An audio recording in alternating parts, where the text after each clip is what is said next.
Episode of the story quest of Genshin Impact. Today is going to be the story quest of the Archon.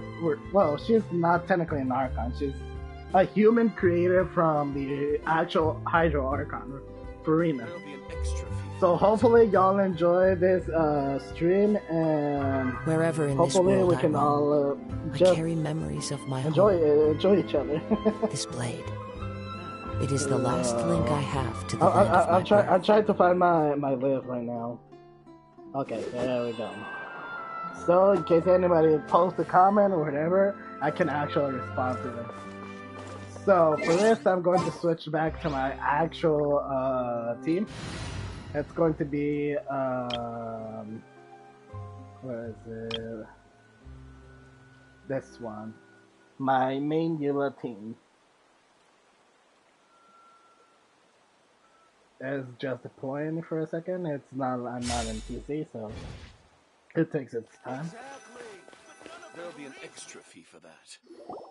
And here we go. It's us. Got any new commissions? Specifically one with a huge more attack, perhaps? You know we're worth it. For quality work and speedy results, choose Paimon and the Traveler. It's always a pleasure to see our two most avid adventurers again. Looking for the next challenge, I see. Actually, we do in fact have a rather urgent commission that is still open. Having read the details, however, I don't believe you'd consider it to be lucrative. Don't worry about that. We were just kidding. So what's the situation? To put it simply, the requester is looking for a temporary replacement actress for their musical. The original cast member ran into some issues and is currently unable to perform the role, but the troupe has also been experiencing some financial difficulties, so unfortunately they cannot afford to pay the replacement actress. That does sound like a tricky situation. So basically they're looking for a volunteer? That's right. Our adventurers reached out to many actresses, but none of them were willing to take the job. Obviously, because it's a volunteer job. It's not a payment job. There are only a few days left until the performance. If they can't find someone in time, they'll probably have to postpone the show. And delays tend to create all sorts of new problems. Got it. Oh, this one's a doozy. What do you think, Traveler? Any ideas? The fact that my controller is dying right now is just annoying. Even if we took the commission, neither of us have any experience starring in musicals. If you're interested in helping, why not start by having a chat with the requester? He's right over there. Maybe you can't fill the role yourselves, but you might be able to help him figure out another solution. Maybe there's something he hasn't thought of. Oh, it's that guy, huh? No wonder, he looks like he just ate a sour lemon. Paimon approved, let's go! Oh, I just realized there's a musketeer behind us. In the background. Hello there, are you the guy looking for a new actress? Wait, I know you two. Are you really willing to act in my musical? Wow, sounds like we're pretty famous in Fontaine already. But to answer your question, neither of us have any experience in musicals. But we heard that you're in a bit of a bind, so we figured we could at least try to help you think of a solution. Ah, I see. It's okay. I knew that asking for a volunteer was a long shot. If we can't find someone to step in, we'll have no choice but to cancel the show. It would be such a shame. That's the thing. We're not some high-profile theater troupe, just a group of amateur enthusiasts. All our sets and props are very crude. We're grateful enough just to get an audience, never mind ticket fees. If we had a way to make this profitable, things might have turned out differently. But now, it looks inevitable that we'll disband. Disband? You're splitting up the troupe? Oh, I guess the lady at the Adventurers Guild didn't tell you? Yeah, this is supposed to be our final show together as a troupe. One last show. And after that, we go our separate ways. So we were really hoping to end on a high note. Nobody wants things to just fizzle out. Not after all the time and effort we've invested into it. Yeah, the leading lady, in fact. She's been dealing with a chronic illness ever since childhood, and unfortunately, it flared up again recently. It really drains all her energy, so she's in no state to perform. The show just won't be the same without her. But for everyone else's sake, I still hope we can find a way to hold the performance on schedule. Now, let's see if we can come up with any ideas. What if we sponsored the show? Traveler, how much more are you carrying? Really, Paimon? Please, there's no need to go that far. I wouldn't feel right asking such a huge favor, and I can't promise that we'd ever be able to pay you back. Good point. If the actress just goes through the motions for the Mora, that's not exactly rescuing the show. We should find someone who will put on the best performance possible. Oh, wait! What about... you know who? That's how you know we're the best of partners. Anyway, she should have all the free time in the world right now. She's really good at performing, and she was once super popular with the crowd. Performing in a musical should be a piece of cake for her. Who are you thinking of? Sounds like someone famous. Her? You're... That was a joke, right? Nope. Paimon doesn't actually know if she's performed on stage before, but Paimon's pretty confident that she'd be really good at it. You're not wrong there. She has actually performed in a number of big-name shows before. They were one of the reasons she was so popular. But even if she's no longer the Hydro Archon, it's not like she's suddenly a commoner. She's still an idol to many people in Fontaine, including myself. I just think Lady Furina might feel a bit out of place in an amateur troupe like ours. Well, yes, but... Fair enough. I mean, if she was actually willing to, then of course I'd be honored to have Lady Furina star in our show. I'm sure the rest of the troupe would be delighted too. I'm sure everyone in our troupe has probably dreamt of performing on stage with her one day. Of course, it all depends on whether she's interested. She might consider this opportunity beneath her. No point in stressing about that. We'll only know if we ask her.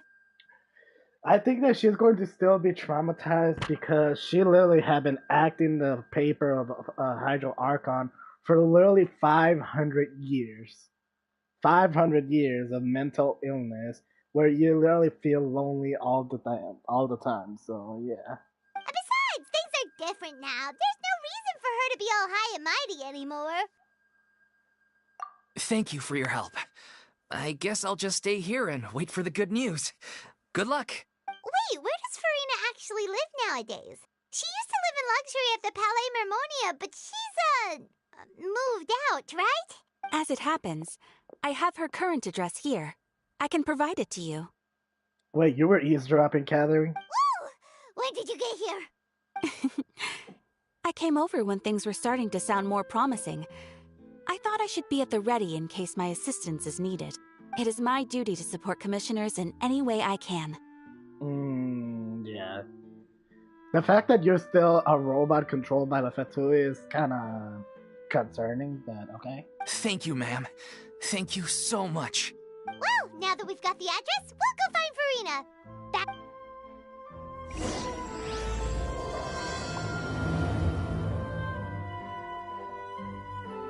Bling! Bling! Bling! Wait, what?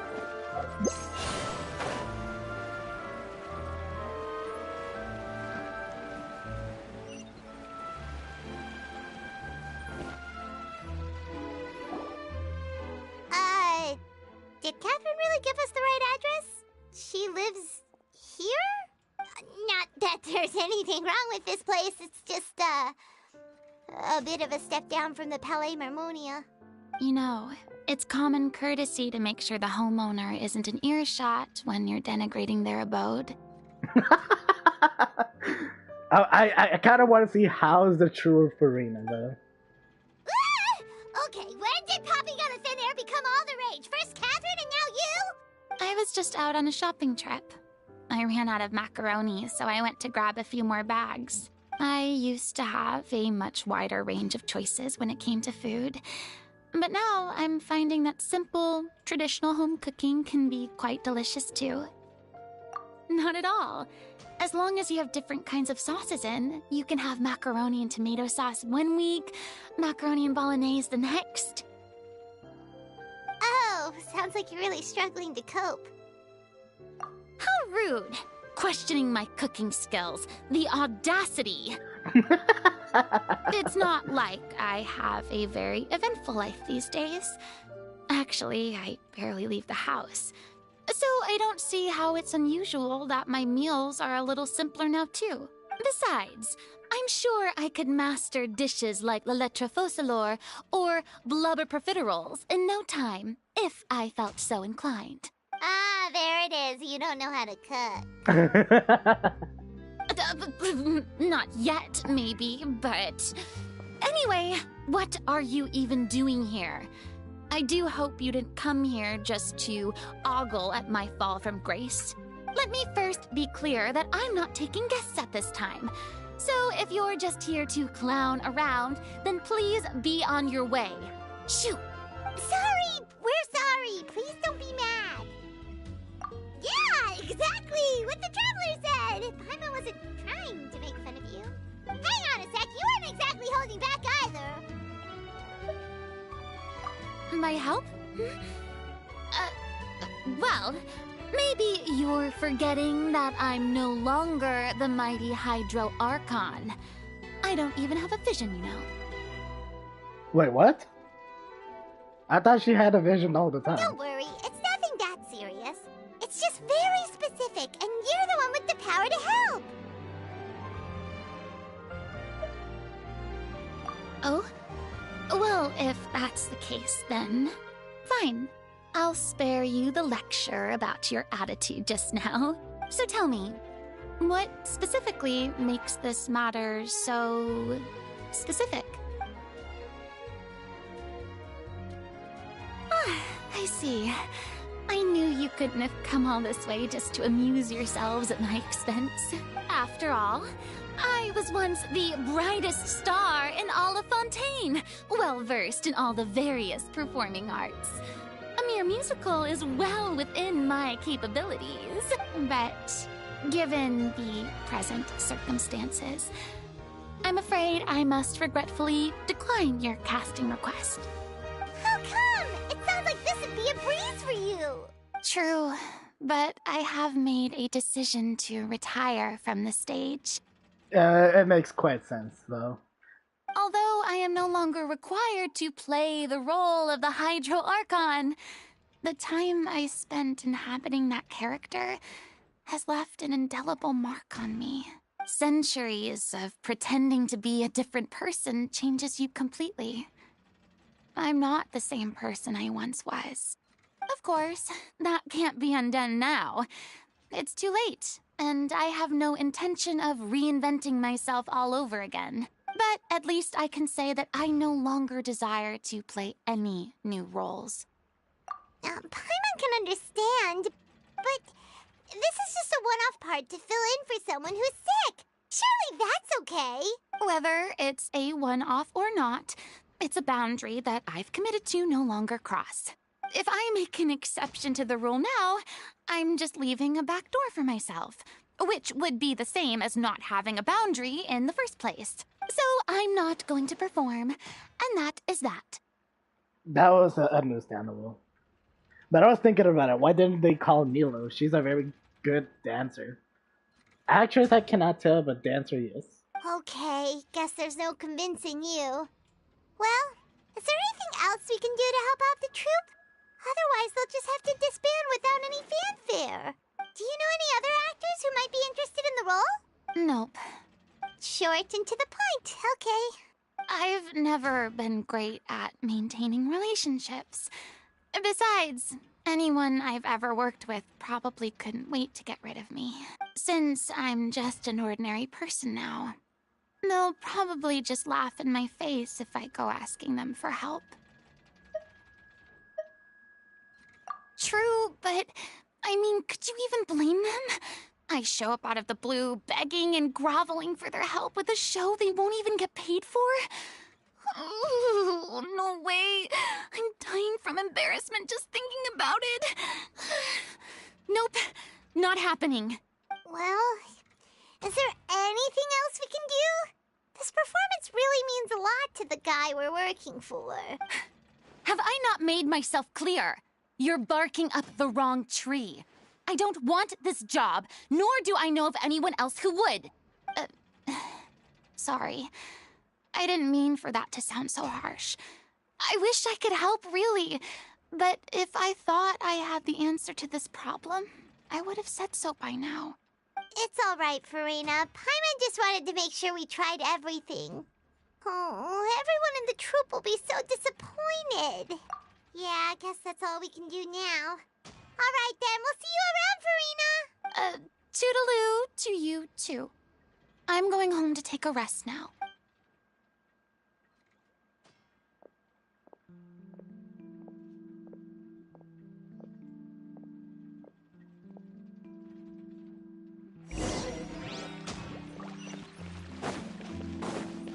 It's too bad, but we have to respect Furina's decision.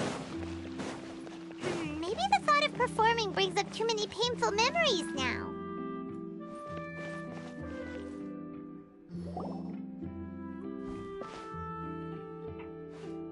Huh?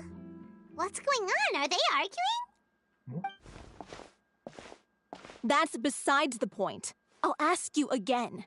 Why did you start looking for a replacement without my consent? When did I tell you I'm going to take a step back? You didn't need to say it. We've known each other for how long now? We know the signs. But you never tell us about your illness, even when it's clearly flaring up. And that gives you the right to make a decision on my behalf? Shortly after you left, the troupe's lead actress came to the Adventurers Guild. She believes that she's healthy enough to perform. Excuse me, but can you both take a moment to discuss something else for now? The adventurer assigned to your commission has returned. Sorry, I was just dealing with a little misunderstanding. So, how did your conversation with Furina go? Sadly, it's a no from her. We tried to persuade her, but she wasn't having it. She doesn't want to play the role for personal reasons. I see. Well, circumstances have changed a little, so maybe that's not such bad news after all. You see, our leading lady has just informed me that she's well enough to make it to the show after all. Staging the musical with the full original cast was always the dream, of course. Oh, right! Sounds like everything worked itself out then.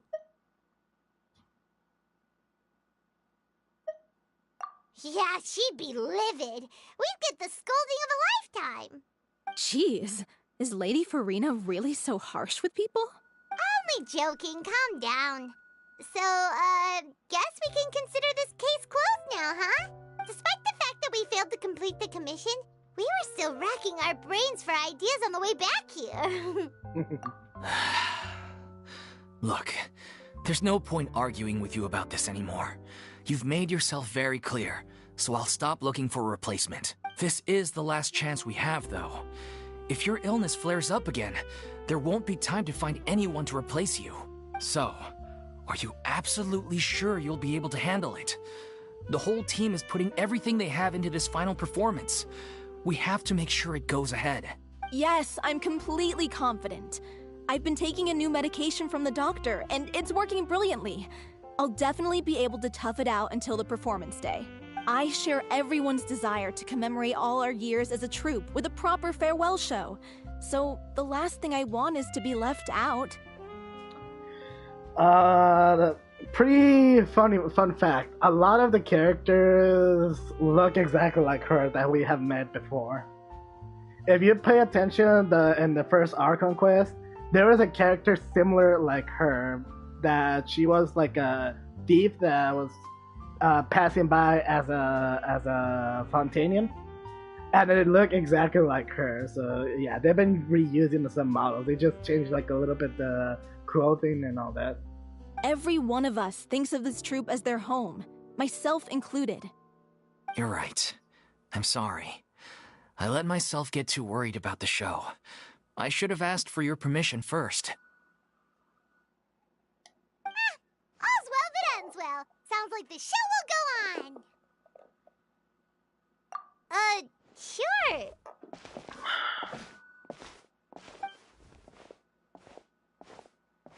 Eavesdropping?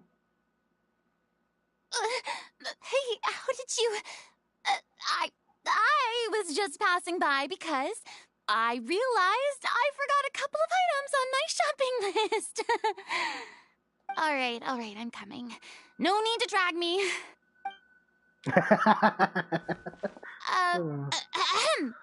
Hello, one and all. I couldn't help but overhear your conversation just now. Furina? Didn't you say you were gonna take a rest at home? What are you doing here? I was just ever so slightly concerned about the situation you mentioned. Yes, a teensy bit concerned, that's all. When you came to talk with me earlier, I jumped right to explaining my position and said some strongly worded things. And all before I even had a full grasp of the situation. Anyway, I just feel a bit bad about how it went down. I'm sorry, Paimon. Oh, it's totally fine. Paimon didn't take any of that personally. You really have a knack for asking the most uncomfortable questions, don't you? That's the traveler for you. I felt very sheepish, having had a change of heart after flatly refusing you. And then, to make matters worse, you caught me. But in any case, it sounds like the issue has already been resolved. Yeah.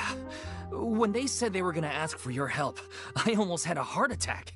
I mean, how could we be worthy of having Lady Furina star in our show? There's no need to think like that, and no need to keep addressing me as Lady. Just Furina is fine. I was wondering, if this troupe is so important to all of you, why does it have to disband? If the difficulties are purely financial, then there must be a solution. You could put the shows on pause while you look for a sponsor, for instance. Everyone seems so devoted to the troupe. I'm sure if you keep chipping away, you'll find a way through. We all want to believe that, but some things are just beyond our control. Everything's been going downhill ever since we lost our director. She was the heart and soul of our troupe. She kept us going. I'm sorry for whoever tried to join, but I'm in the middle of a story quest. Her name was O'Reilly, and she was the founder as well as the artistic director of our troupe. And tragically, she was a victim in the serial disappearances case. Ooh. What? That's actually how I recognized these two. It was all thanks to their efforts that the true culprit was brought to justice. But still, no sentence can bring our director back to us. She was a loyal fan of your performances, Miss Furina. They were what first inspired her to get into musical theater. She rallied many people around her who were destitute or had lost their sense of purpose in life, and convinced them to join her troupe. She wrote her own scripts, acted on stage, and mentored each and every one of us. People loved our performances back then. We seemed to be going from strength to strength. Things were really looking up for us. And then disaster struck. Yeah. After that, the entire troupe fell into disarray. None of us know anything about script writing, let alone how to handle the business side of things. We've been doing the best we can. But despite our efforts, things are slowly but surely falling apart. It's agonizing. But ultimately, we'd rather end things now on our own terms than stick it out to the bitter end and watch all our dreams turn to dust. Oh. What a terrible waste. A gifted artist from humble beginnings who achieved so much and no doubt had much more to give. And then her life was so cruelly taken. I suppose it's fair to say then that this final show, besides being your farewell to the stage, is also your final gift for her? Yes, exactly. We all miss her terribly. Well, good thing I followed the traveler here. After hearing this tragic tale, I can no longer stand by and do nothing. Furina. I know what you're thinking, but I by no means plan to cross the boundary I've set for myself.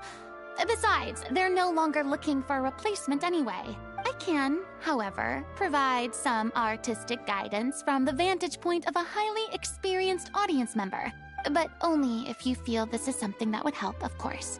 Oh, most definitely. We'll take any guidance that you can give. We unfortunately don't have any budget for a consultant, though.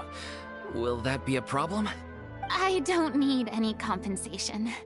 All I'd ask in return, if you're willing, is that you tell me some more about the life and work of your late director. Something I've begun to realize since my departure from the Opera Epiclese is that there's a lot you don't see when you observe everything from on high. The law only judges criminal behavior and does not weigh human emotion. The court's verdict can settle the question of criminal liability, but what about all the unresolved emotions of the parties involved? What happens to them? An interesting answer. But if you ask me, I think all emotion shall ultimately return home to the heart and slowly settle with the passage of time. Take, par exemple, how this troupe pines for their late director. Things such as this I have never witnessed before, and so I should like to observe, perchance to understand. Huh. Still a fan of your old dramatic monologues then, huh? You just want to get back in on the action, don't you? No. This is a completely different situation. Pearls before swine. The name's not Swine, it's Paimon! Would you be willing to join me? Come on, take a break from adventuring to listen to a story.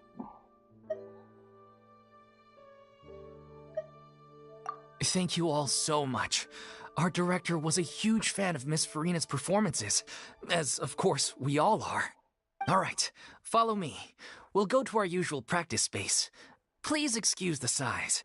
It's a little on the smaller side.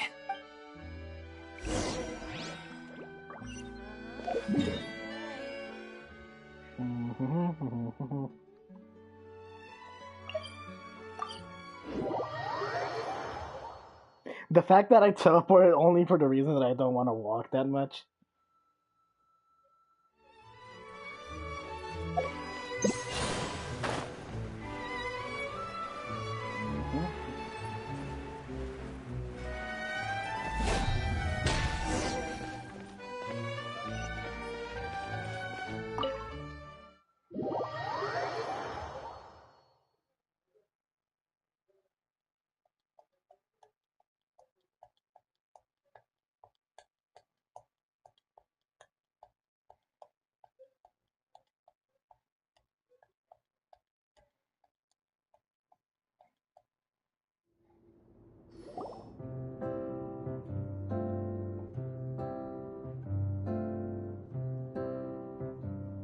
Huh?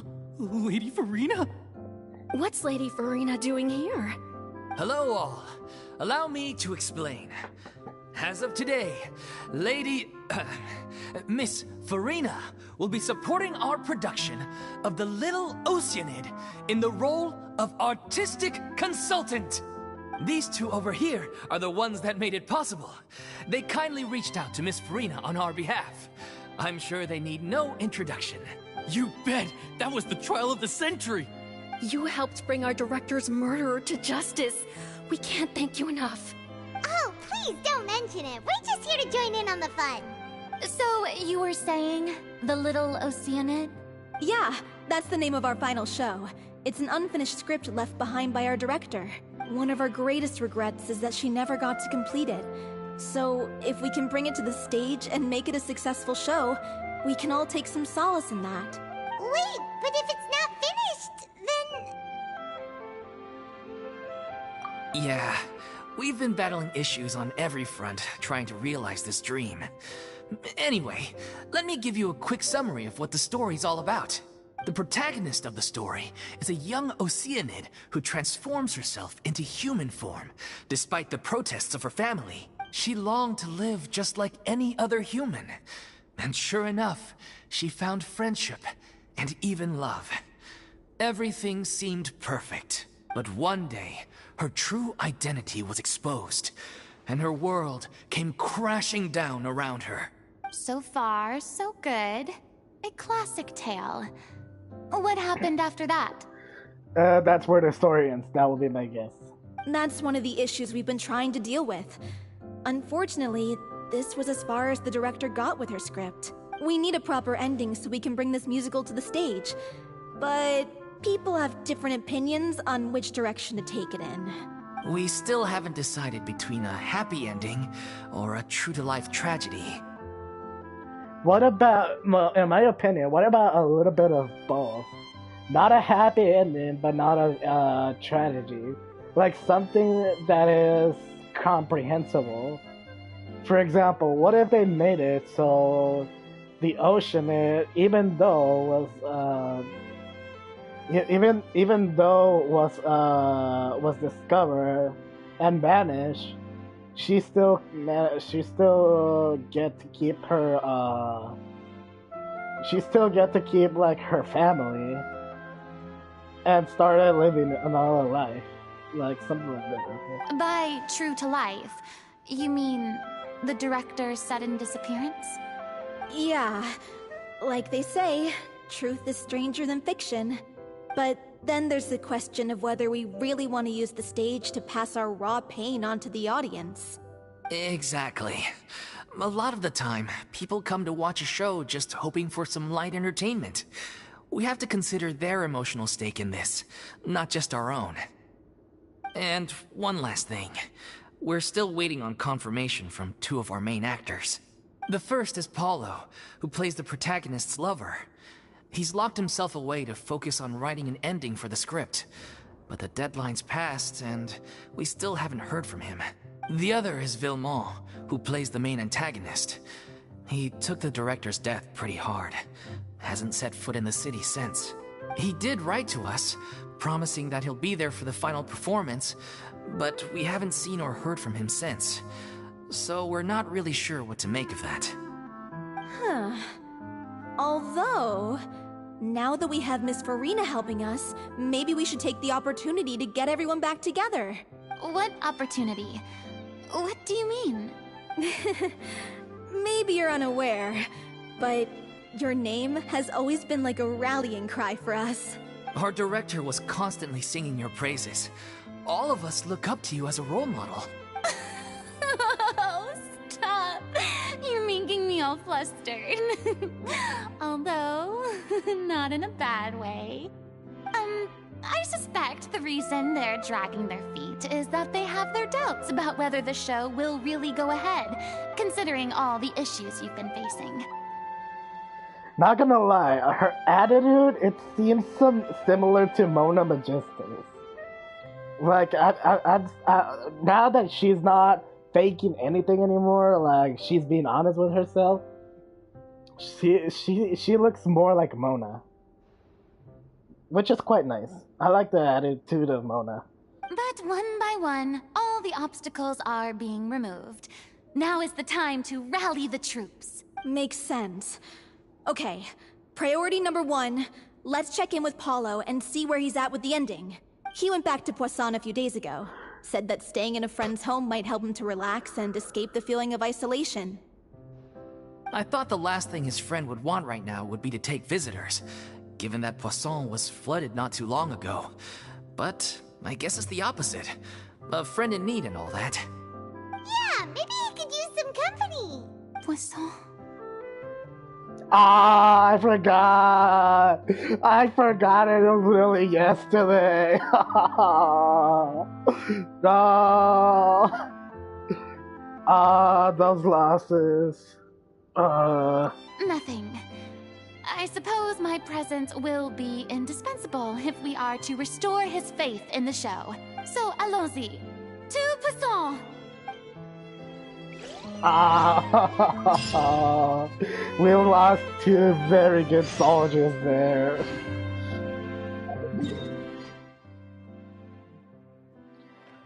Ah, Jesus. I can't help but to shake the feeling of sadness from there.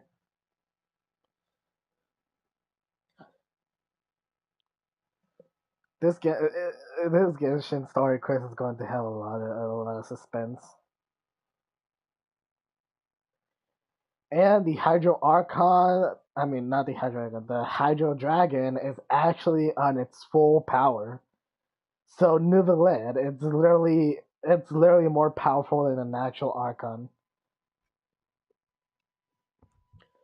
because Archons can reduce their power significantly if they have a gnosis.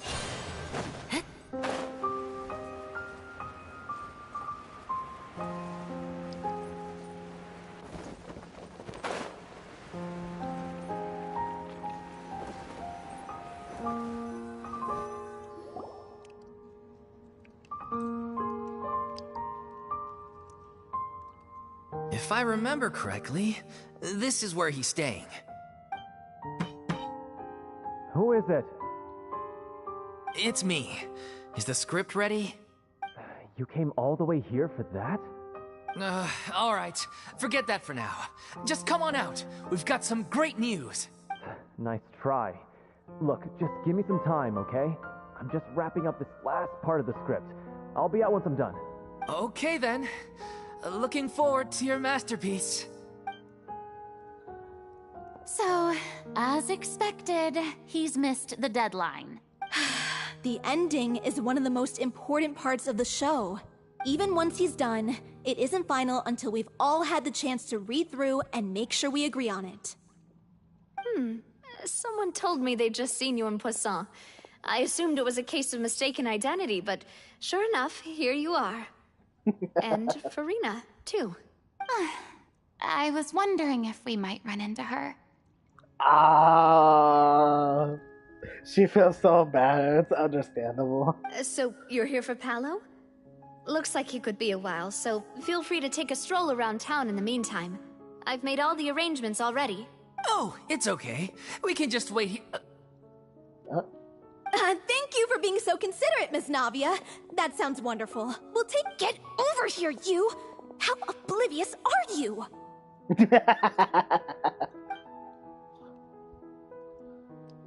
How are things in Poisson now? Any better? Things are on the mend, but it's a slow process. Some people may never recover from the trauma they experienced. I feel so bad for Navia. I'm sorry to hear that. I wish there was something I could do. Please, must our conversations take such a depressing turn every time we meet? We all have painful memories, but we don't have to let them cloud everything we do. And if you're trying to make a new start, perhaps it's best if you don't bring up the past all the time. Thank you for your words of comfort. You make a very good point. But for now, at least, I think I should stay with the way I'm feeling for a while longer. It's okay. These things take time. Moving on from a painful experience is easier said than done, which brings me to why I'm here. I thought you should probably know that not everyone here is ready to forgive and forget after the Hydro Archon's inaction in the face of catastrophe. To avoid upsetting the peace, I told the townspeople that everyone here is a member of the theater troupe, and that you are just an actress playing the role of Furina. It's not a perfect solution, but hopefully it means you won't have to lie low while you're here. That's so thoughtful of you, Navia. Well, what do you expect? I am the courageous and considerate president of Spina di Rosula, after all, like my father before me. Anyway, that was all. Look after her now.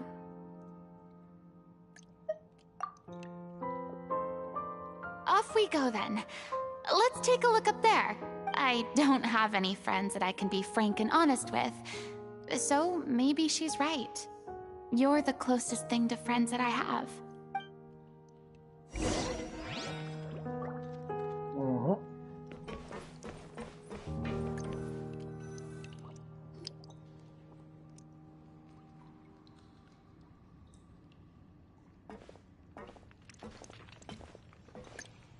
Is it me or they're all looking at her? I'm so grateful that Miss Navia was so understanding. To be perfectly honest, I didn't know if I was ready to meet her.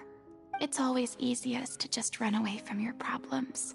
But that never fixes anything. You can't get around the obstacles without facing them. So that's why you were nervous when they brought up Poisson. Yeah. I'd be lying if I said I wasn't scared of coming back here. Still, I felt it was something I had to do. as I was saying before, I want to see for myself the things that I never could in the past.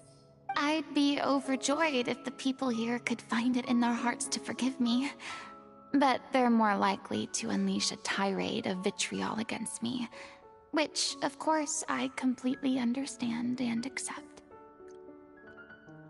Yeah, I can tell people are watching me. I'm sure some people here see the idea of someone coming to Poisson dressed as the Hydro Archon as extremely disrespectful. I used to be terrified of the gaze of other people, especially when they had suspicion or resentment in their eyes. I guess I wasn't quite ready for this after all.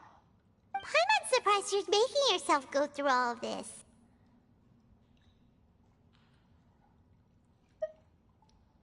What do you mean by that? You expected me to just keep running and hiding from my responsibility forever? Honestly, yes. Look! There seems to be a crowd gathering over there. Probably time we made a move. How about we check out Spina di Rasula's ship? We should have a view of the whole of Poisson from there.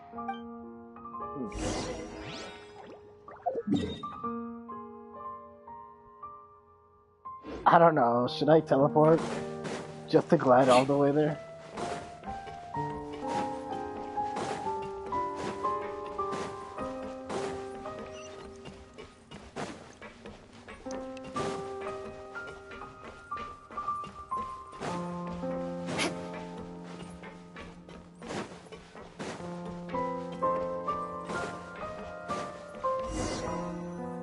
The knave. I'll let you know. I'm sorry. You probably just wanted a relaxing stroll. And here I am dumping all this heavy stuff on you. We don't mind. It's actually refreshing to see a different side of you. Great. Well, I appreciate your company, so please don't disappear just yet. We're not like you, Furina. I don't know whether you can tell, but the years of suffering and loneliness aren't the only reason I have a hard time facing up to who I used to be. As I stand here by the ship, I can't get the images of the rising water out of my mind. One after another, people were taken by the water. All those treasured lives and memories washed out of existence in an instant. They thought their god would protect them. They had absolute faith that when disaster struck, a divine power would save them from harm. And all the while, I played my part to perfection to convince them that was true. But then the floodwaters finally came, and the Hydro Archon did nothing. You shouldn't look at it like that. You're only doing your duty. I've had to go through so many moments like that for the sake of protecting the truth. As time went on, it got harder and harder to bear, and I became more lonely and isolated. Eventually, I realized I had nothing left except the truth. I became terrified of completely failing in my task, and was haunted by the thought of being left all alone, weeping on my throne. Fortunately, we were able to avoid the worst-case scenario thanks to the help of heroic individuals such as yourselves. Everyone rose to their responsibilities, and I finally regained my freedom. But on some level, freedom also means no longer being needed. I have no further use to people. Paimon would have never imagined you'd see it that way. A reward? I guess so. Back then, I didn't even dare to dream about having someone to confide in. I was scared of someone recognizing me for who I truly was, and exposing the secret I swore to protect. Technically, that's the main reason why you got exposed. You were too good at lying. It just seemed that it just seemed through your lies. Believe in the Furina you see on stage. She is the one you can trust. I had to keep all my feelings, all my curiosity about life to myself. No one could be allowed to know. That's what I really meant when I said I'm no good at maintaining relationships. So that's where you were coming from. Paimon totally thought you were just a bit of a diva at heart. Same. Is that when we met her at first, I did not like her attitude at all. I was like, this attitude is so annoying and so fake. I hated that attitude. Could you please get off my case? I don't know what's gotten into you today. I'm making an effort here. You could at least try to do the same.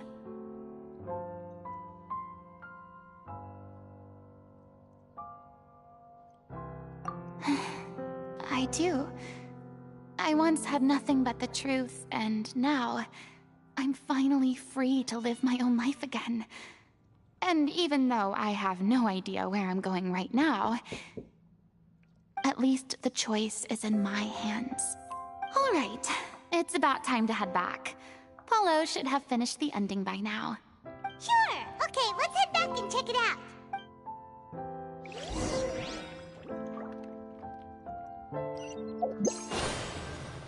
Time to scout.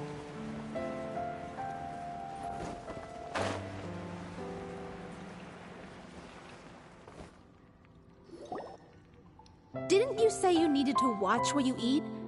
You're supposed to be cutting down on fried foods, not wolfing down copious quantities of fish and chips, you know? Come on. It's not every day we get to dine at Spina di Rosula's expense. Can you believe how generous she is? I'm not about to pass on free food. Anyway, my character doesn't need to be slim and good-looking. That's your job. Are you kidding me right now? It's not your character's health I'm worried about, it's yours. I've spent my whole life battling the effects of ill health, and it kills me to watch you willingly ruin yours by filling yourself up with junk all the time. Oh no, looks like they're arguing again. We're back! Could you maybe put your differences aside for a moment? Ah, you're back. We've been enjoying Spina di Rosula's VIP treatment in your stead. Paulo's nearly done. We shouldn't have to wait too much longer. Great! So you were discussing your characters, right? We heard she's playing the Oceanid who turns into a human girl. What about you? Me? I'm an Oceanid too. He was originally supposed to take the form of a crane, but he outgrew that role. Well, the costume at least. So now he's playing the boar instead. Sorry. The boar's not a bad character, actually. He's the one who raises the little Oceanid, yes? That's right. He has some pretty memorable lines too. Like when he imparts some solemn words of wisdom to the little Oceanid. If you become human, you can reveal your secret to no one. You will face suffering and loneliness. Is this truly what you want? Basically what happened to Furina. Wait, that sounds kind of familiar. It's the most important line in the whole script. I think it's a symbolic statement about our director's life and legacy. She kept quiet about all the trials and tribulations she faced in running our troupe, allowing us to devote ourselves fully to performing. It was only after she was gone that we realized how tough her job really was. You mentioned earlier that the troupe is like your home. Yeah. I was born with an incurable illness, and once my family found out it couldn't be treated, they decided they didn't want me anymore. I spent some years taking whatever work I could find and trying to manage my illness with various medicines. But whenever I had a bad flare-up, I'd be lying in an alleyway for days at a time. It was like that until the director found me one day. She told me I had a great voice and asked if I was interested in studying singing from her. I said yes. She took me under her wing, Taught me to both sing and act, helped me find Mora for my meds, took care of me when my condition decided to flare up. She sounds like a really incredible person. She really was. She gave everything she had to her troupe and the people in it. All of us were so proud to call her our director. I was a lost child too when she found me. As the child of a murderer, my parents weren't around when I was little, so I got sent to an orphanage. The other kids were always picking fights with me. They'd say things like, "Come on, you must be pretty tough if you're the son of a murderer." It was just to taunt me, though. I was an easy target, and they knew it. One day, I got beaten up so bad that I just couldn't take it anymore, so I ran away. I lost all faith in humanity by that point. Thought the whole world was out to get me. Let me guess. Fortunately, the next person you ran into was the director. Yeah. For the first time in my life, I was somewhere I felt safe.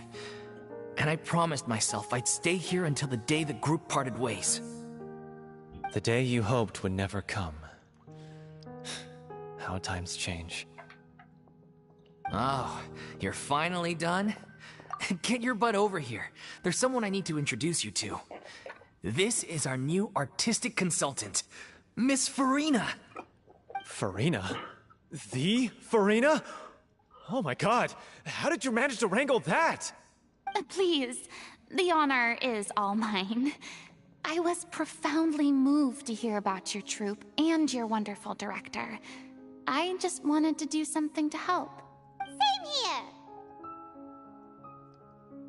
Even so, this is just... Oh, wow. I'm sorry. I'll try to calm down. Now, where was I? Ah, yes, the script, of course.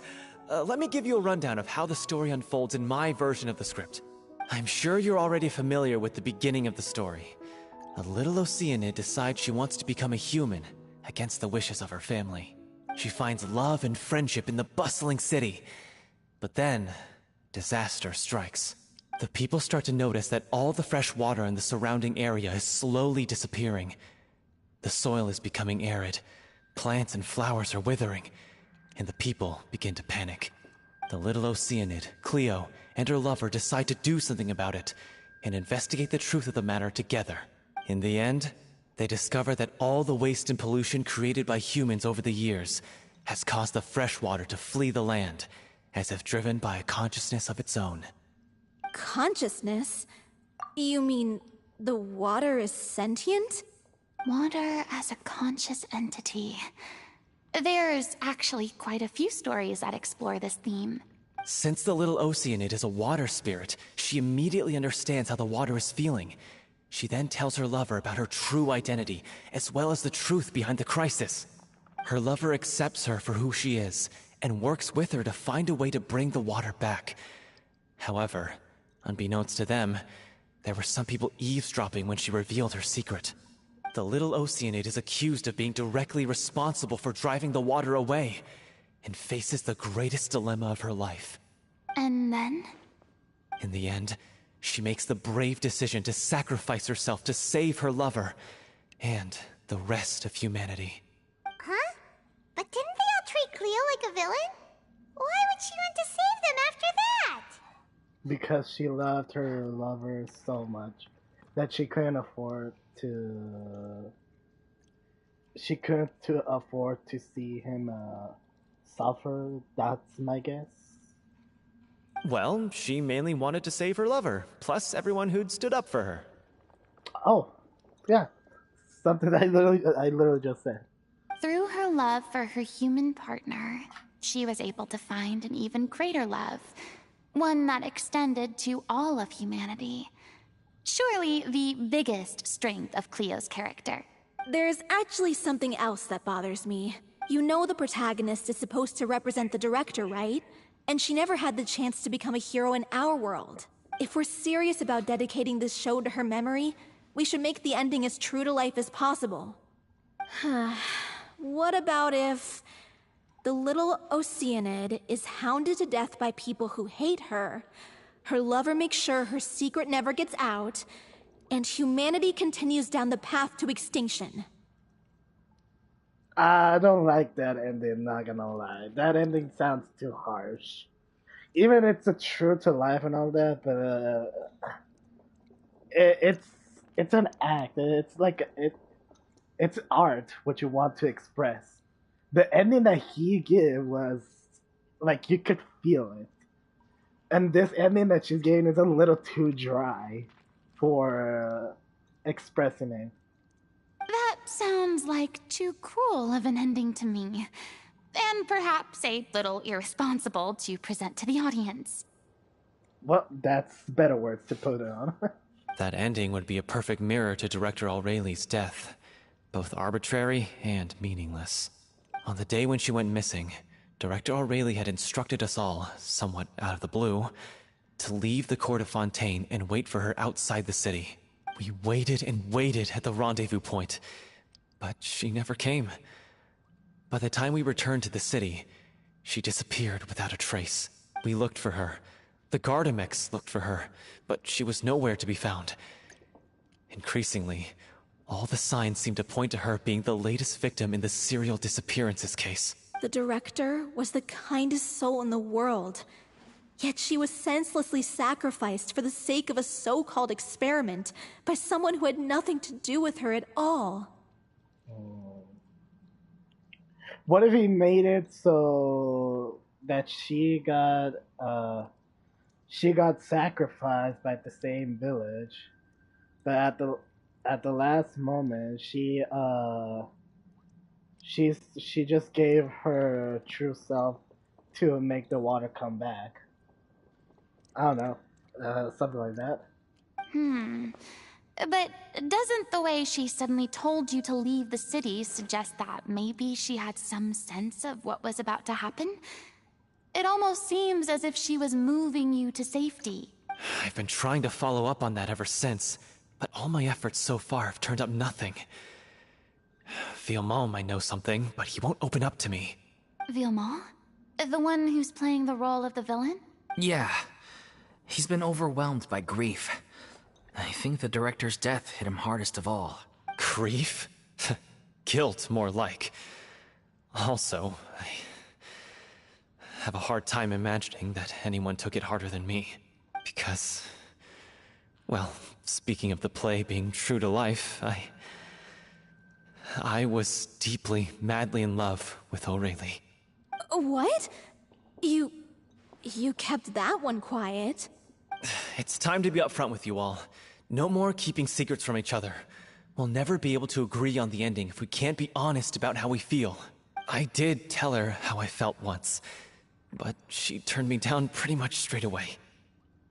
She said that we were all like brothers and sisters to her, and she'd never considered us as potential romantic partners. Not that it came as a shock or anything. It was what I was expecting to hear.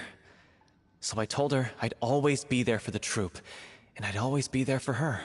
I said, maybe one day in the future, when everyone's settled into their own lives and on the up and up, and managing the troupe no longer required her constant attention, well, maybe then she could reconsider what she really wanted in her life. And now, that day will never come. Oh, Paulo. Ah. Why love stories are the most hurtful thing, are the most precious and beautiful thing you can see, but are the ones that hurt and make you sad the most. So if I'm the one writing this ending, then I'm gonna make sure it does right by Aureli. I won't let anyone get in the way of that. In that case, you have to straighten things out with Villemont once and for all, face to face. We've all had our differences of opinion over the ending, but those two have never seen eye to eye on anything. One of them has to compromise if we're ever going to reach a final decision. Well, if that's where we're at, looks like it's time to go visit Villemont. Are you ready to face the truth? Honestly, I'm slightly terrified. But for the sake of our final performance, I'll do whatever it takes. Funny you should ask, though. You really do get what I'm going through right now. I certainly do. Come on, everyone. Allons-y!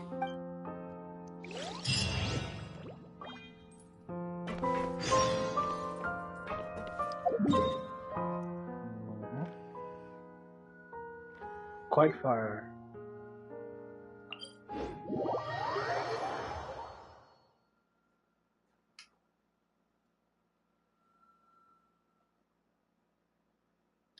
I wonder if here's where Furina's going to get her Hydrovision.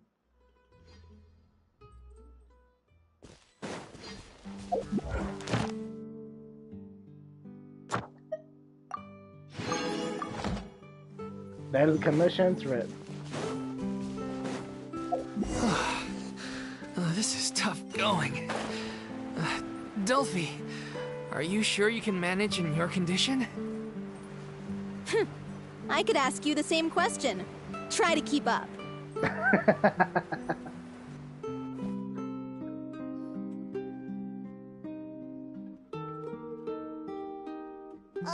As if this journey wasn't tough enough already without a roadblock. Don't worry. We should all be fine with the traveler here. We don't need to take a detour. Wait, why are you all looking at me? You're not seriously expecting me to fight, are you? We're just curious, that's all. I don't think anyone's ever seen Furina in a fight before. Yeah, but don't you remember why? The Hydro Archon willingly gave up all her power so it could be converted into indemnitium. Miss Furina said so herself. I guess they don't know the real. Precisely!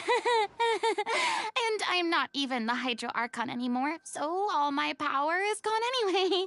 As much as it pains me, unfortunately, I should just stay put. I'm more like a damsel in distress more than anything. That sounded so smug. Ugh, secondhand embarrassment is unbearable. Huh? ¿Es la vie?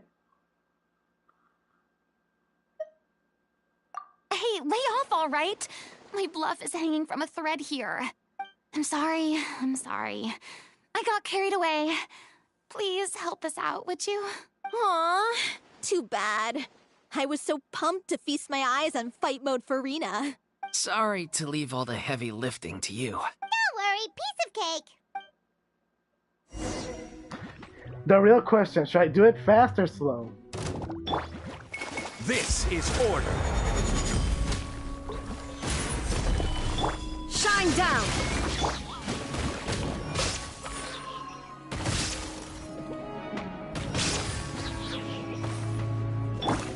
Where you go? There is no escape! Shudder! Oh, wait, what? Torn to oblivion!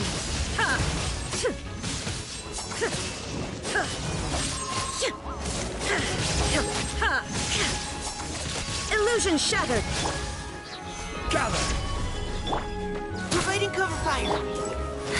Bravo! Good show! You certainly live up to your reputation. Yeah, thank you. Anyway, the path is cleared now, so onwards and upwards.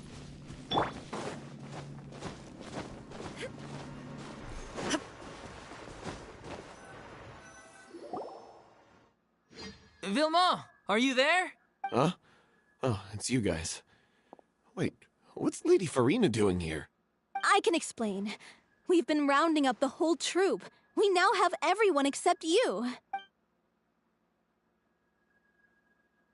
So, you think knowing the truth about the director's disappearance will help you write an ending to the script that pleases everyone?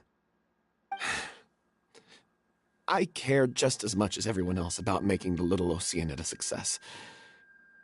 That's why I wanted to wait until after the show.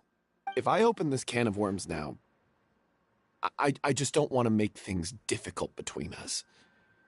We're supposed to be a unit when we're on stage. Vilmont, avoiding the truth will not help anyone. Unless you mean to suggest that Aurelie's death had something to do with you. I don't want to talk about it. Listen, Vilmont. I used to think that my love for Aurelie was a point of shame. I never brought it up to anyone. But now, I've made up my mind to put it all on the table. I'm prepared to face everything, to sacrifice everything for the sake of the show. The Little Oceanid cannot be complete unless we do justice to Aurelie on an emotional level. This is why people think of you as not being the smart one. As you all know already, the troupe was kept afloat not from ticket sales, but donations from the audience. Of course, that was nowhere near enough. We took on side jobs when we weren't performing, but even then, the troupe's financial situation was pretty dire. So, anyway, one day after a show, a merchant came to me and offered us a huge sponsorship. In return, we just had to provide the audience with their drinks during performances. It seemed like a win-win, so I said yes to it on the spot without consulting the director. It was only when the merchant came to deliver the goods that I realized the drink in question was synth. Synth? The same liquor that provides that comes out of the primordial seawater? Isn't that the drink paddled by the culprit behind the serial disappearances case? I freaked out when I saw the boxes. And I told the director everything right away. She was completely shocked as well. But she didn't reprimand me for making the decision without consulting her. Instead, she contacted the merchant and stated that the troupe could not agree to this collaboration. The merchant was furious, berated us for going back on our word, and threatened to sue us for damages. The amount was astronomical. There was no way we'd be able to pay. And then? I was going to sort it on my own, but the director stopped me. She said that this was an issue for the whole troupe and it wasn't my fault. But things only got worse from there. The synth merchant just wouldn't let up, and then suddenly the director told us all to leave the city one day. I knew then that things must have reached a boiling point. I admit this whole thing was my mistake. I didn't dare to tell any of you the truth back then, and after the director disappeared, I was even more afraid to say anything.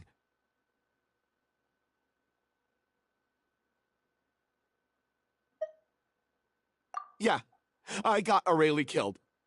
There, I said it. Happy now? Hey, don't say that. You traitor!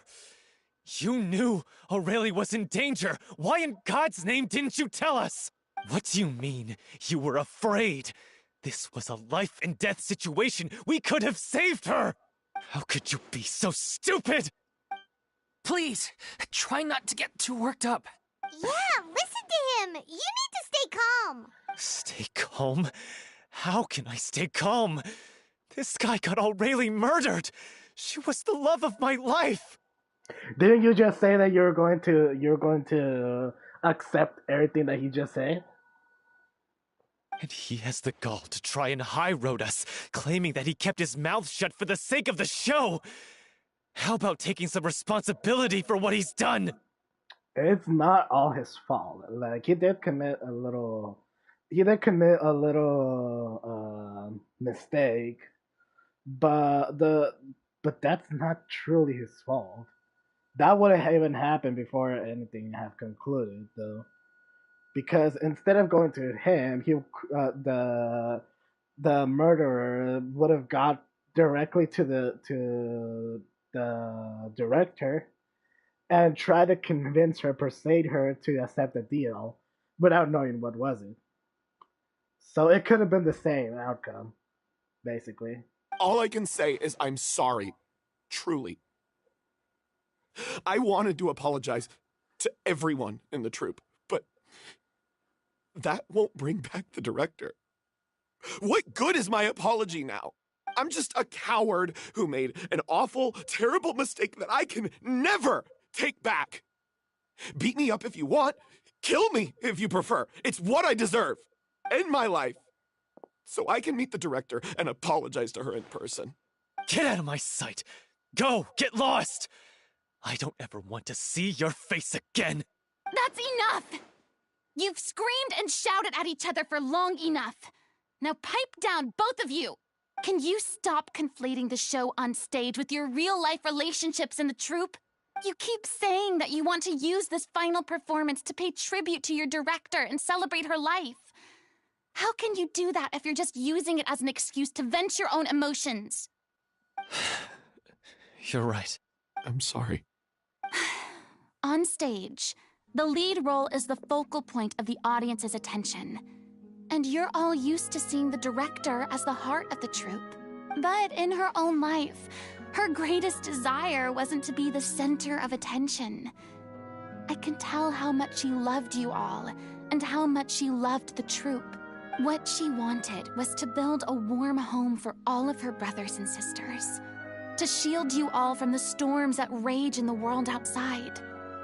That's how you should remember her. And that's what you should be celebrating. I understand why you're trying to make her the hero of the story, but isn't she your hero already? After everything she did for you? Yeah. So think hard about what that means. And then think again about what you hope to achieve by arguing with each other. If you really hate each other and can't reconcile your differences, then you could just call it quits now. Why bother with the final performance if the group is already fractured? But you can't bring yourself to do that, can you? You care too much about Director O'Reilly and the home she built you all to let go. What are you laughing at? I don't see what's so funny. Sorry, I didn't mean it that way. It's just that, for a moment there, it felt like our director was back with us again. If she'd seen Paulo and Vilmont at each other's throats like that, she would have scolded them exactly like you did, in that same stern voice. Really?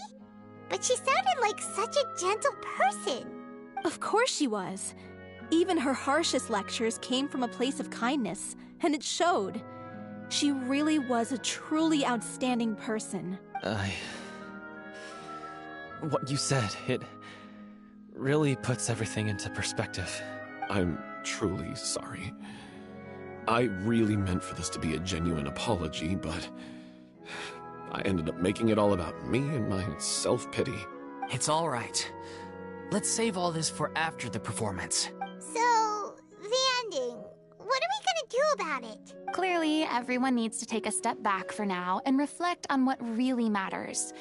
When emotions are running high, things get lost in the fray. The end of the story needs to focus back on O'Reilly herself. She's the true star of the show. What do you mean? The Traveler is right. You once investigated that underwater synth base and recovered items belonging to the victims. If you could find anything that O'Reilly left behind, perhaps we can get a better sense of what she went through in her final days. You really think that's possible? I trust that nobody would object to the ending of the story being based on O'Reilly's true feelings. No. Well, we'll leave this in your capable hands. Come, let's pay a visit to the Palais Mermonia. The rest of you, head back to the rehearsal location for now, and wait for our good news.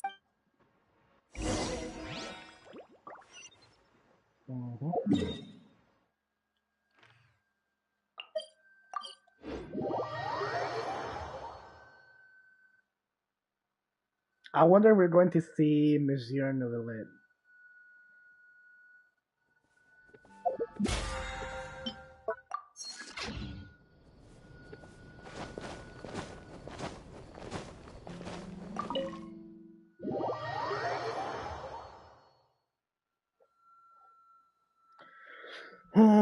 Jesus. I love a lot the story quests, but nothing can compare to the actual Archon quests. The Archon quests just give you more strong feelings. I still remember how yesterday I got so hyped up just because I saw Child again. You want to review some recovered items connected to victims of the serial disappearances case? But, that case has been closed for quite a while now. Still, since you were the ones who discovered and submitted the evidence in the first place, you don't actually have to submit an application. Okay, please hold on. I'll have someone dig them out.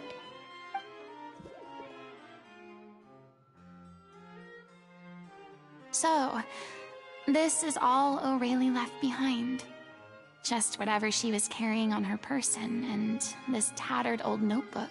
Hey! It's full of script lines! And sketches too! Looks like they show where the different props should be placed on stage. Let me take a look.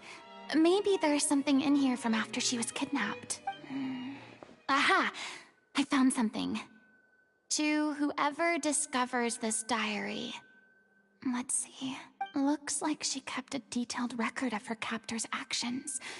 She even mentions the truth behind the experiments on dissolving young women. If we'd had the chance to examine this notebook carefully back then, it would have been a conclusive piece of evidence proving Vacher's guilt. Vacher took so many lives. It's still so unthinkable how many victims he had. Speaking about it, what happened with Vacher? The last thing I knew is that he got harassed very badly by all the feelings of the woman that he murdered, and that Oceanid, I don't know what that Oceanid did to him, honestly.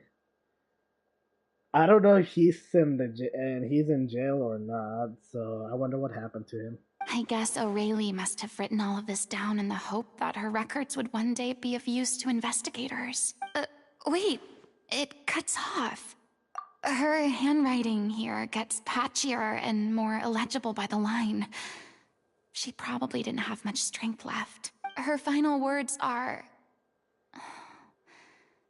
I'll let you read them for yourselves. Someone else was taken, that makes 6, or perhaps the 7. Someone tried to escape yesterday but was caught. She hasn't been seen ever since.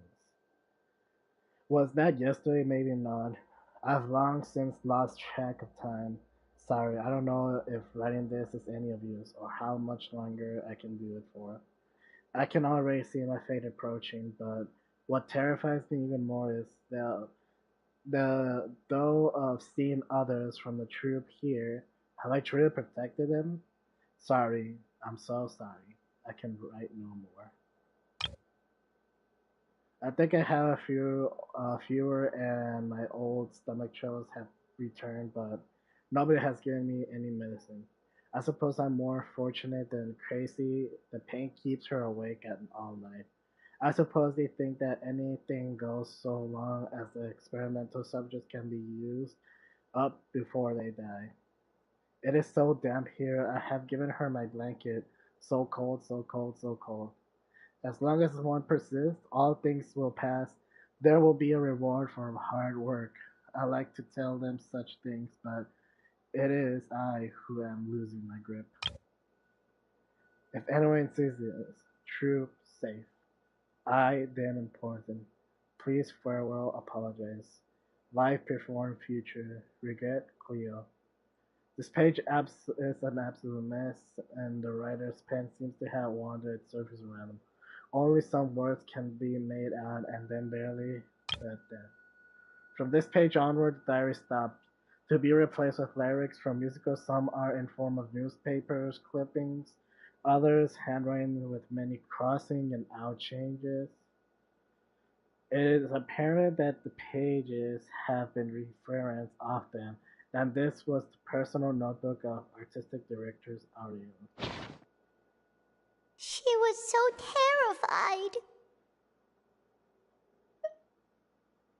She may have been a mighty hero in the eyes of her troop, but at the end of the day, she was only human. I can't bear to think how painful and lonely her final days must have been. Wait. This part on the last page sounds strangely familiar. Flipping through the notebook, letters continue. However, on one page has been torn off, folded up, and placed next to the last blank page. At the bottom of the folded note are 2 new lines Aurelie has written in handwriting much more legible than before. But it seems that they took her both great effort and a great deal of the time to write. If you become human, you can reveal your secret to no one. You will face suffering and loneliness. Is this truly what you want? Because I'm an older sister to them. I love them. If you become human, you can reveal your secret to no one. You will face suffering and loneliness. Is this still what you want? Isn't that the most important line in the Little Oceanid? Because I am an older sister to them. Oh. So she didn't regret her decision. Even as she sat in silence, waiting for death to come. I'm sure this is what the troupe would have hoped to hear as well. She had their utmost trust, admiration, and love. And she truly deserved it. Let's go. It's time for them to learn Director O'Reilly's final thoughts.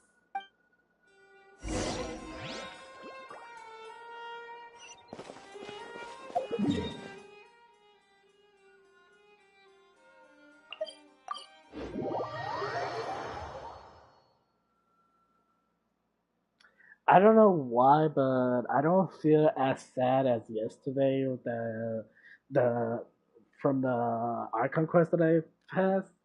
Like I do feel sad, but like not as sad as I was yesterday while doing the Archon quest. I don't know. Probably because the Archon quest was a little more sad and emotional than this one, but I can't tell. But I'm really enjoying this.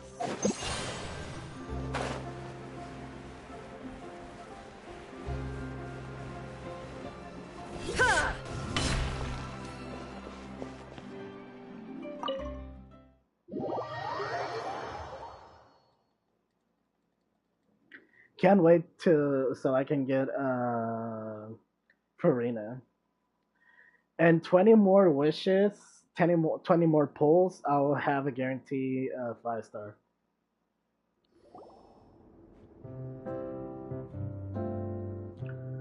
So my last words were blah blah blah. A long time beside the ghost calling I got to hear from She deserves a hero's farewell. If that's the only way to convey to the audience the courage and selflessness that she showed in the face of death, then it's a meaningful way to end the story. Even in the last moments of her life, she was still leaving a trail for others to follow.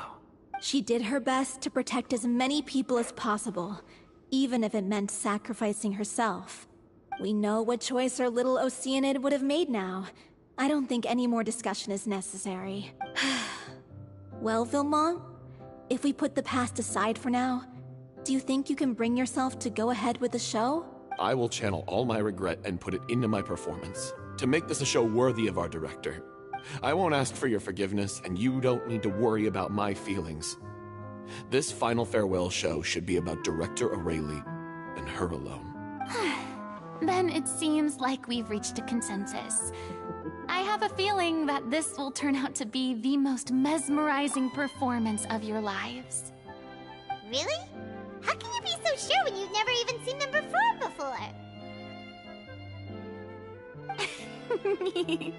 Don't underestimate my experience.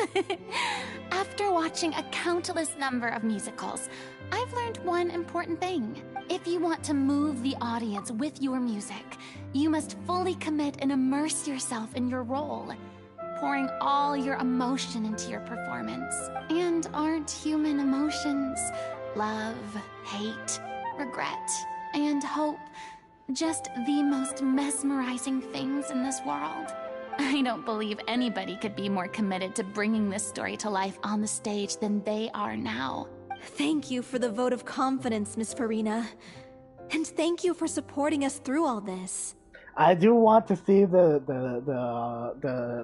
musical show. Then, let's not delay things any longer.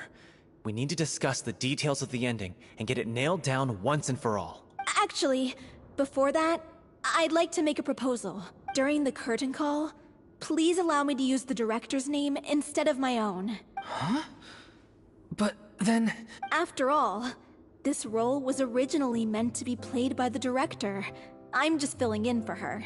Besides, a role commemorating her life should be associated with her name. Well, if you're sure you're okay with that, I have no objection to it. Now we're talking like a serious acting troupe. All right, I'll leave you to fine-tune your musical while I go and procure a stage. Procure a stage? Oh, it's okay. Our usual place doesn't need a reservation.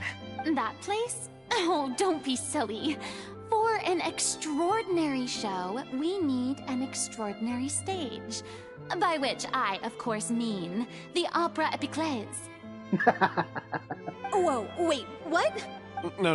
That's never going to work. It's far too fancy for the likes of us. What are you afraid of? Surely you don't think that Aurelie's story is unworthy of the grandest stage in Fontaine? No, that's not what I meant. It is supposed to be your grand finale, right?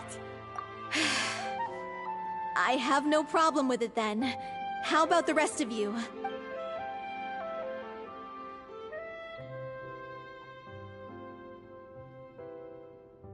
I'll take your silence as a yes. Thank you for giving us this opportunity. It really is a dream come true. Well, then don't disappoint me. If you mess this up, it'll reflect poorly on me too. Come on, we'll need to get the go-ahead from Neuvillette. I know just where to find him. As expected of Furina. Wait, before I go anywhere, anything I can steal here?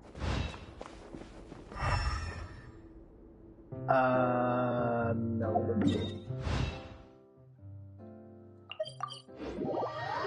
So at the end, we still managed to see Monsieur Neuvillette. I don't know why I started calling him like that.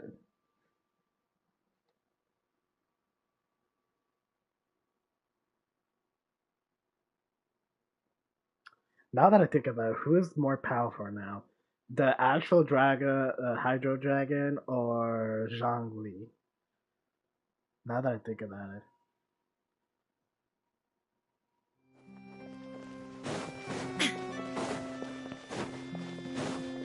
Hey, look at that! Looks like I guessed right. You were just guessing?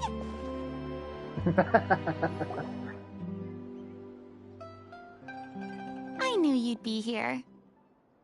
I'm here merely for a short break. It has been a while, Miss Furina. And you too, Traveler in Paimon. What might I assist you with today? I would like to book the Opera Epiclese for an event. You see... I understand. The process for booking the Opera Epiclese is complex and can be somewhat cumbersome. But given that the request is coming from the three of you, I see no reason to make things unduly difficult. The story of the little Oceanid is most fascinating. I'm looking forward to seeing it performed on stage. I will say, however, that I am surprised to see your passion for the performing arts rekindled after all that has happened. Huh? What do you mean? Do I look excited? A lot. Yes. And this is the first time that I've seen you like this since your departure from deityhood. At first, I just felt bad about rejecting them. So I wanted to learn a little bit more about their situation. But one thing led to another, and... well, here we are. In the past, we sat in our high chairs in the court, giving our opinions on isolated cases, all while knowing very little about the human stories behind each and every one. Maybe it's because I finally become an ordinary person and gained my freedom, but I've developed a great sense of curiosity about their lives. I am truly delighted to see you find a new lease on life. Now that you've regained some confidence, have you had any thoughts regarding a return to the stage? Why would you suddenly ask a question like that? Well, if the Little Oceanid turns out to be a great success, it will no doubt become a classic. Many theater companies are certain to add it to their repertoire. The experiences and decisions of the protagonist, Cleo, are all modeled after your own. Naturally, this makes you eminently suited to playing the leading role. It would truly be a shame if you did not take this opportunity to allow audiences to enjoy your outstanding acting talents once more. Haven't I already made myself clear? I won't act or perform in any role ever again. No exceptions. Nor do I think it is any great shame.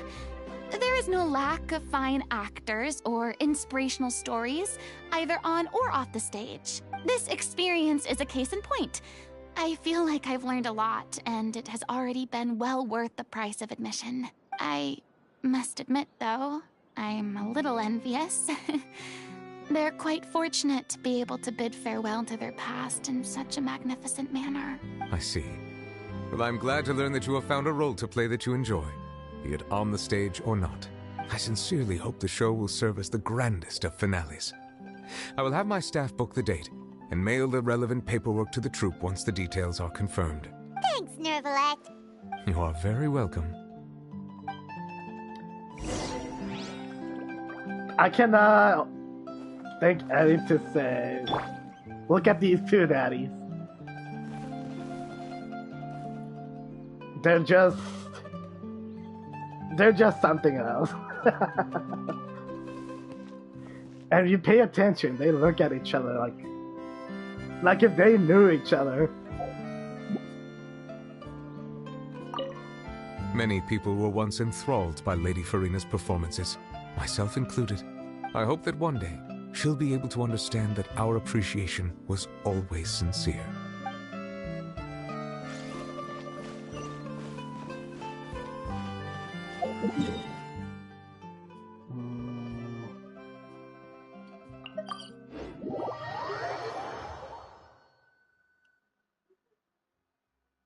Major Novelet is one of the best daddy characters that existed currently.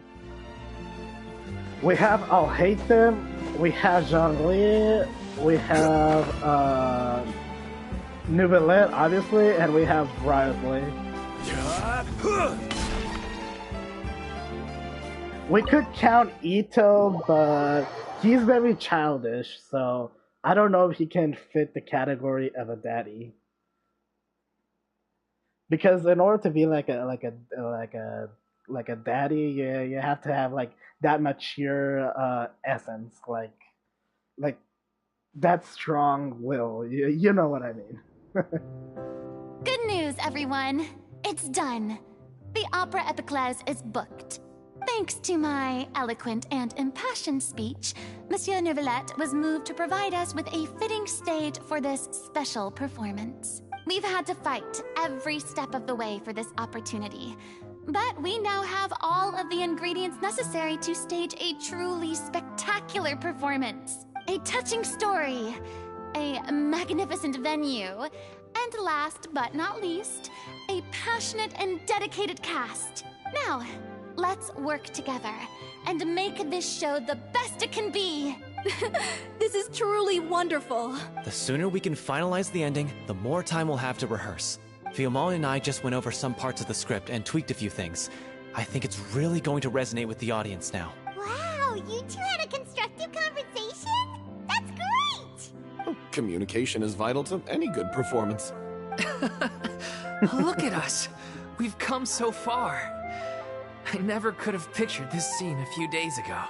It's amazing! Even though Furina's still being a bit of a drama queen about it all, she's really fired everyone up! Please feel free to give us any comments or suggestions you have. We really value your input. Hey, Loic, get over here. Time to practice the opening number.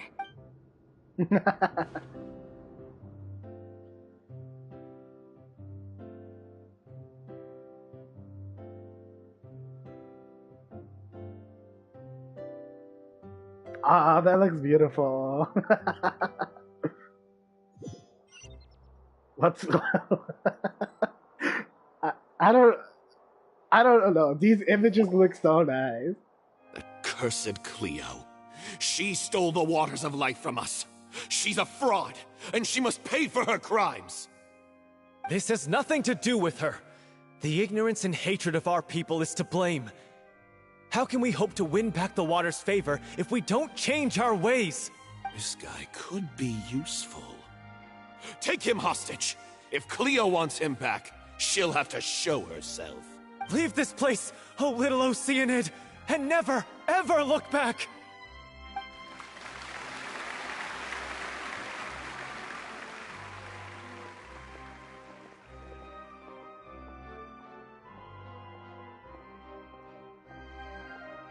Everyone's really throwing themselves into their roles. I haven't seen such a fine performance in a long time. If only... What should we do? It's almost time for her to take the stage! Why does it have to be now? Hey, what's going on? You're due on stage any second now. Oh no, not again. But why? What about your new meds? Did they stop working? They've been getting less and less effective over time. I've had to keep increasing my dose. What? I thought they cure it. So they were only managing your symptoms? I figured whatever it took to get me through this final performance. How could you do this to yourself? And after that lecture you gave me about not looking after my health. I'm sorry. I've let everyone down. You... This is a conversation for another time. How can the show go on without its star performer? Miss Furina? Say no more. If you're sick, you need to rest. I know what you're going to ask. Loic, your character has no more scenes, correct? Oh, yeah. I think my scenes are all done. Although, I do have one more line. But I guess another guy in the troupe with a similar voice register could take it. Why? Please take Delphi back to her place to rest. I'll sing the finale. From the sublime to the ridiculous. After all that, everything's come full circle. Thank you, Miss Furina. I'm so sorry to put you in this position after everything you said. Never mind. What's done is done. It's really my own fault for getting in too deep. No one likes regrets. Myself included. Leave it to me. I've watched you rehearse so many times that I've learned Cleo's part by heart. I do not doubt your acting skills, but please allow me to ask just one more question. After all, this show is dedicated to the life and legacy of our director. What, in your opinion, is the reason Cleo shines so brightly? It's her pure heart, despite all the pain and loneliness she had to endure. She never once stopped believing in the beauty in this world. Well said. I leave Director O'Reilly in your hands.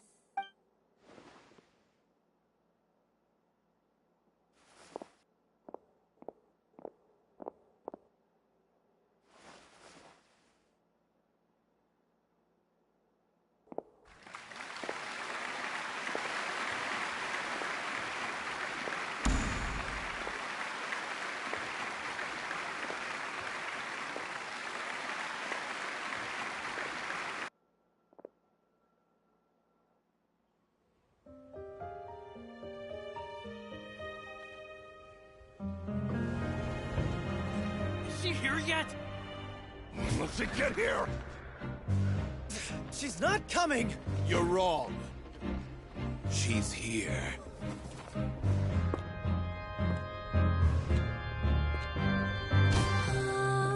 Si je pouvais vivre dans l'eau, le monde serait-il plus beau? Me pardonneras-tu, ô chère mère?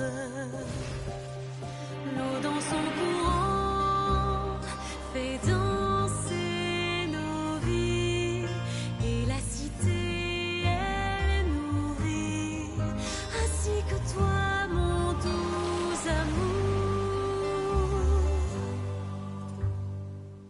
But what about your wish? My wish.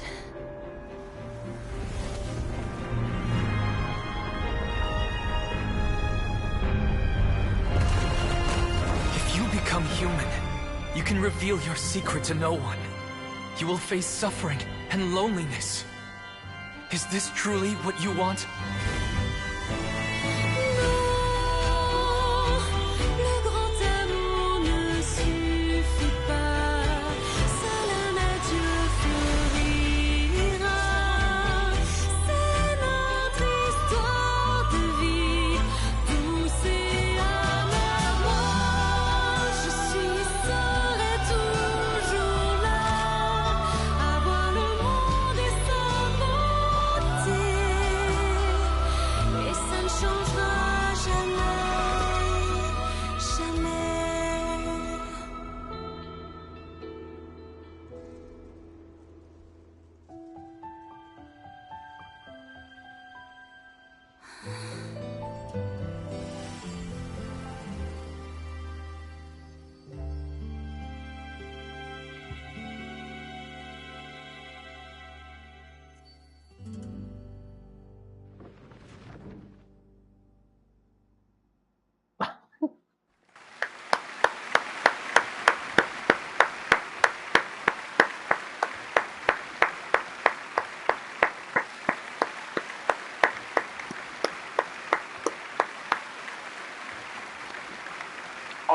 that's so beautiful. Is it just me? Who was that lady Furina on the stage just now? She hasn't been seen for a while now, and she just appears out of nowhere? Gotta say, though, her acting skills are as superb as ever. The little Oceanid, Cleo, played by Aurélie Fumont.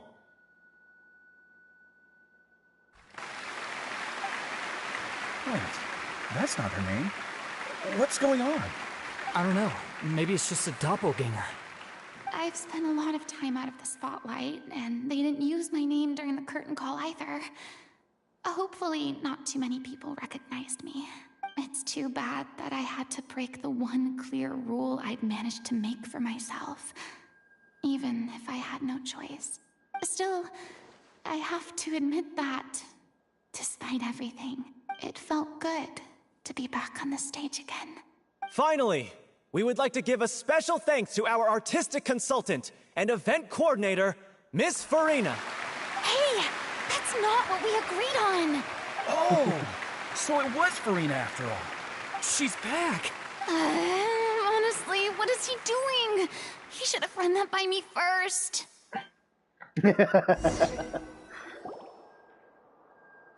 All right, calm down. Don't be mad. This was a group decision. We just didn't want your contributions to go unacknowledged. After all, it's been the rule in Fontaine since ancient times that everyone's work, visible or invisible, is equally deserving of recognition. Yes, I know the rule, but it should still be applied on a case-by-case basis. I wasn't ready for this yet. It's no big deal. What's the worst that could happen? Oh, yeah? Well, since you think it's so easy, you can sign them for me. This is a great chat and all, but can we talk about that crazy thing that happened during the show?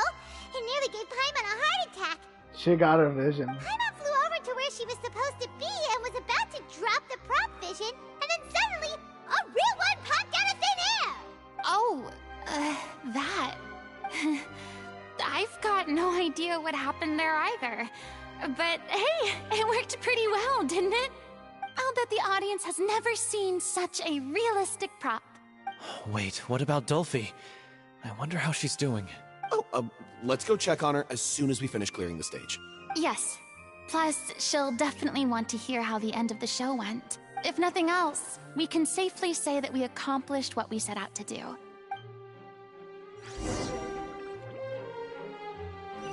Oh, what?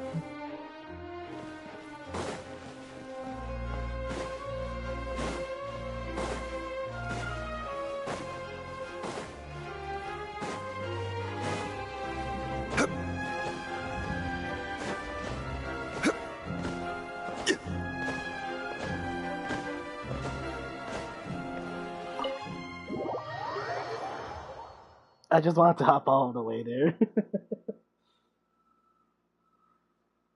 Gosh, that was so artistic. That looks so good. I love that show. You could feel the passion, the emotions on it. That was too glorious. Oh, my controller.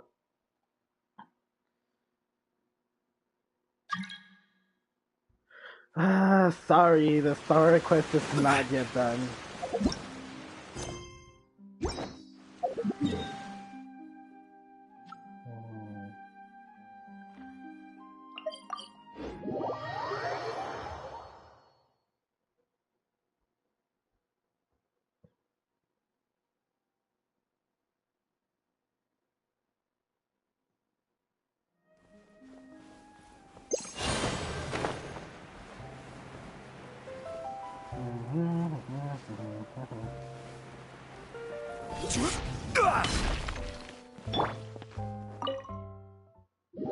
Now that I think about it, I should probably build a team out of full Archons. It will be Raiden, Furina, Nahida, and it could be Venti or Zhongli, one of those two. I just want to see what will happen if the four Archons get together. Oh wait, Furina's not an Archon, I forgot. Ah, you're back. She's doing okay.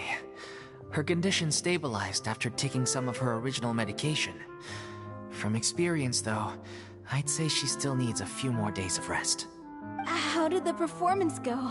Was it a success? Did the audience like it? You'll be glad to know it was fantastic! Also, you're not gonna believe what happened while Furina was on the stage. You'll probably be able to read all about it in the Steambird first thing tomorrow morning. That's wonderful. I'm so sorry I failed to see it through to the end. I guess I was wrong to try and tough it out to begin with. No, don't worry about it. Like they told me after announcing my name during the curtain call, everyone's work deserves recognition. Even though you couldn't see it through to the final scene, the audience was very impressed by your performance. It's safe to say that you made your mark on this memorial show. Well, one way or another, we did it. I've had bad luck ever since I was born, so I never expect things to go smoothly in life. I'm just happy to know that we went out on a high note. That's all that matters. Blaming your bad luck again, are we? Maybe if you didn't push yourself past your limits so much, your illness wouldn't be flaring up all the time.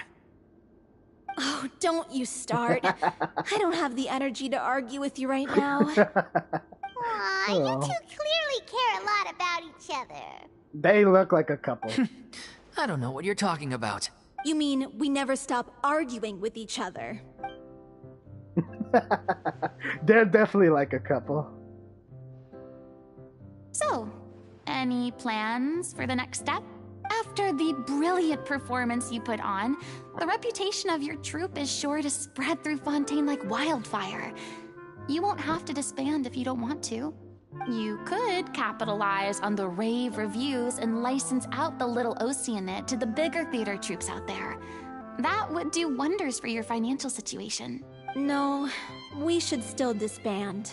Yeah, it's what we all agreed to. After all that's happened, I should give you guys some space. But maybe our paths will cross again one day. Hey, don't just walk off! I still want to keep performing, so I might join another troupe.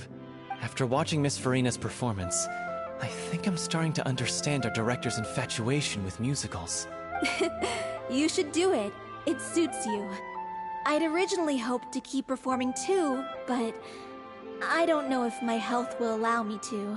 Oh, so now you finally got your priorities in order. I guess I'll hold off until you've properly recovered as well. What about you, Miss Furina? Any future plans? Well, frankly, I think a return to obscurity is no longer an option for me. I'm sure a slew of consultancy requests will hound me wherever I go, until I finally acquiesce. You rather sealed my fate there with your special thanks at the end of the show. Sorry. It's quite all right. No need to apologize. What I meant to say is that this whole experience has shown me that perhaps I'm not as averse to a return to the stage as I previously imagined. Maybe Nervillette was right. Maybe Cleo is the right role for me. I still don't wish to pretend to be someone else, but I do have a desire to express myself. So, maybe the show will go on for me after all. Yeah. There was once a time when I was an actress in a masquerade, seeking only to hide the truth. But from now on, I want to spend my time learning real stories about real people and how they touch the lives of others around them. I want to watch them blossom and wither, see them refined on the page, retold on the stage, and remembered long into the future. I'm sure this is what captivated director O'Reilly as well. Sounds like you're ready to stop running from your true calling. The more you get out into the world, the more you'll discover what a fascinating place it is. Then it's a deal. If a vision is a gift from the gods, then I should do my best to honor it.